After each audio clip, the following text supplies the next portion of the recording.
Hey, what's going on, comic book community? Now, I want to welcome you back to another comic book haul. I just want to say happy Free Comic Book Day and May the 4th be with you. Uh, I guess trying to catch up, trying to play a little bit of catch up, seeing as uh, really there hasn't been a lot of comic book hauls as of late. But depending on like circumstances, like I kind of understand like everybody's budget doesn't really allow for it, and then in my area it has really been dry. But in this instance, it's the nearest comic book shop that actually deals in back issues has actually been like ramping up their stock as of late, and they seem to be getting like new inventory just about every other week. But due to budgeting and time, I can only really afford to go out there like maybe once every 3 weeks to probably a month. And yeah, they just been allocating more of their bigger key issues to the website as claim sales. So like when it comes to the in-store product, it's kind of like trying to dig through a needle or a needle in a haystack, trying to find some good stuff. But I think today I've actually made out with some pretty good stuff, and let's just get right into it. So starting off, you can't have a May the 4th Star Wars edition without a little bit of a Star Wars pickup. First up is Star Wars number 41. I guess depending on who you ask and what you look up, this is the first appearance of Yoda or the first cameo appearance of Yoda, any way you look at it. But it's, it is what it is. But they actually had a sale on this one where this was 50% off. So the price sticker on this one was $6 or $12, but I got it for $6. And I guess when it comes to May the 4th and Revenge of the Sith, it would actually hold a lot more meaning if, Disney didn't sacrifice the month of May to the MCU and then cast off the Star Wars movies off into December for like the major releases. But I guess like the last couple of things that they actually released in May, I guess, was Obi-Wan Kenobi about like 2 years ago. And then like before that was some cartoon on Disney Junior. And then like the last major release was I guess Solo, a Star Wars story. But yeah, and on to the next one is Star Wars number 43, the first appearance of Lando. This one I managed to pick up for $5. It's not in the best of condition, but when it comes to collecting the Empire Strikes Back storyline, I think the only issue I have left in the run is number 44, which is the duel between Luke and Vader. And I guess kind of like a spoiler alert, like I kind of got burned on it, but I don't feel like showing it off. I did manage to pick up the super special edition of Star Wars The Empire Strikes Back, and it's kind of like my fault because I should have asked more questions, and I got it at a used bookstore where they had it bagged and boarded, but they didn't let you really take it out to examine it.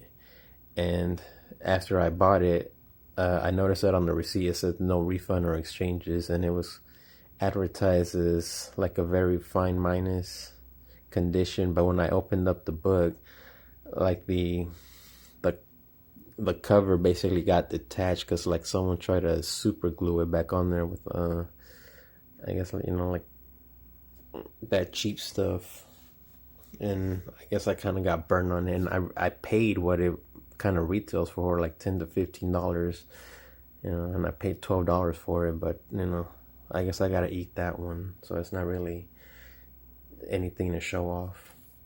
Next up is Looney Tunes number 118. I'm not too certain about this, but I think this is like the first dedicated issue to Duck Dodgers. I'm not too knowledgeable on the fact because Looney Tunes spans back like way before my time, so it's kind of hard to gauge what the characters within the characters are. But I came to realize that the video game for the Nintendo 64, the Duck Dodgers, just for a loose copy ranges from anywhere to $80 to $100, and I that's not in my budget for right now, but I managed to pick up something close to it, and this is a newsstand edition. Next up, this book has been heating up a little bit due to speculation of the new Daredevil Born Again series, and it mainly has to do with the Punisher. It's Marvel Knights Volume 1, number 9. Again, it's a debate between a cameo appearance or the first appearance, even though I have been collecting issue 8, which the Russian shows up at the very end in full panel. I guess this is considered his first full appearance. But it's not too bad.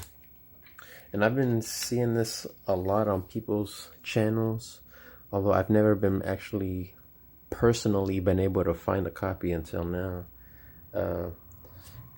New XMen number 31. I forget the significance, but I just got this one because everybody else was picking it up. So that's kind of my fault, but you know, it's a key issue that has some significance for another, but I got this up for $1. Next up is the Michael Keaton Batman, the Prestige Edition. This one they had it on sale.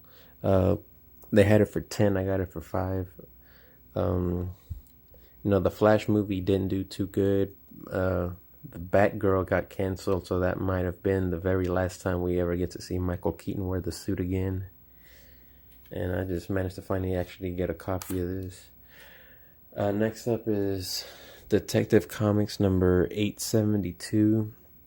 I believe this is the first appearance of the Auctioneer. Kind of like a low-key villain that collects memorabilia related to the Bat family. This one deals with the crowbar that was used to kill Jason Todd.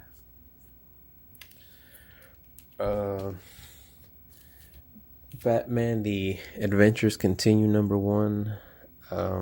This is like the reboot of the animated series.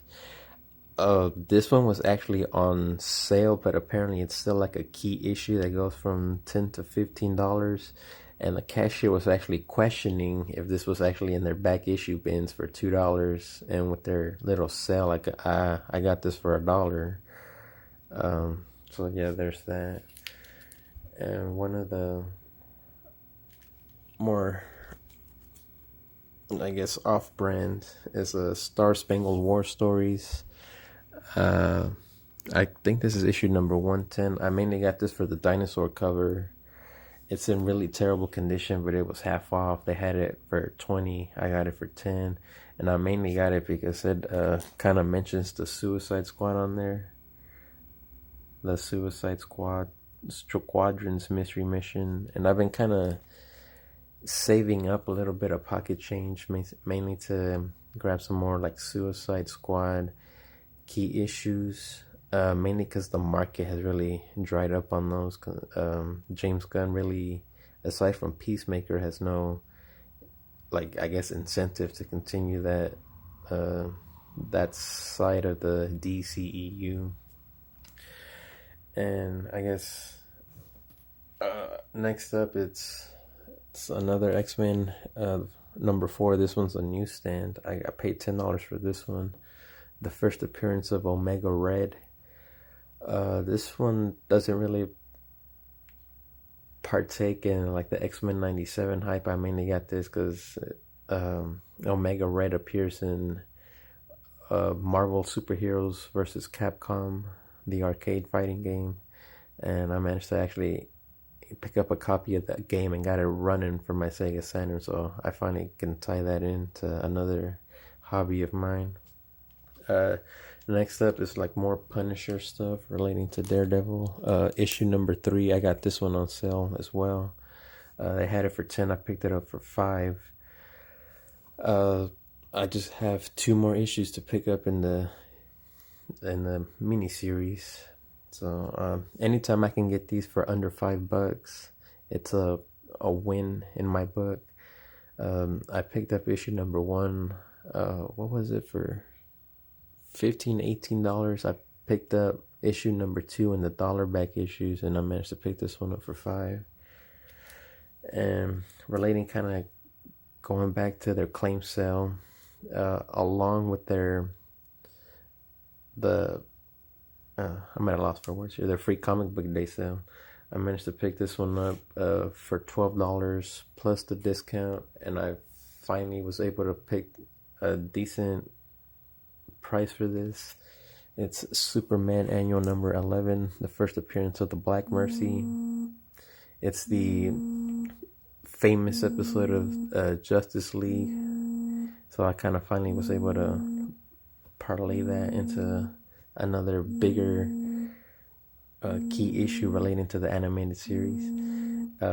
If you kind of go back to Batman the animated series and like the comics that were based on episodes of that, or episodes based on the comics, so they're actually commanding like a premium. And next book is one of the bigger key issues, mainly for me and my SpiderMan collection. Not amazing, but like the new stuff going on. Not the best condition, but I finally was able to pick up a copy of it. It's Ultimate Comics all new Spider-Man number 1 with Miles Morales. They personally have it graded at a 3.5, and it does have a couple of spine ticks on the side. They had it priced at $25. With their sale, I only paid $11 for it. But low grade is better than no grade sometimes, and I don't feel like shelling out big bucks for it. But yeah, hopefully you guys have enjoyed this edition of my comic book haul, and let me know what you guys think, and thanks for watching. Take it easy.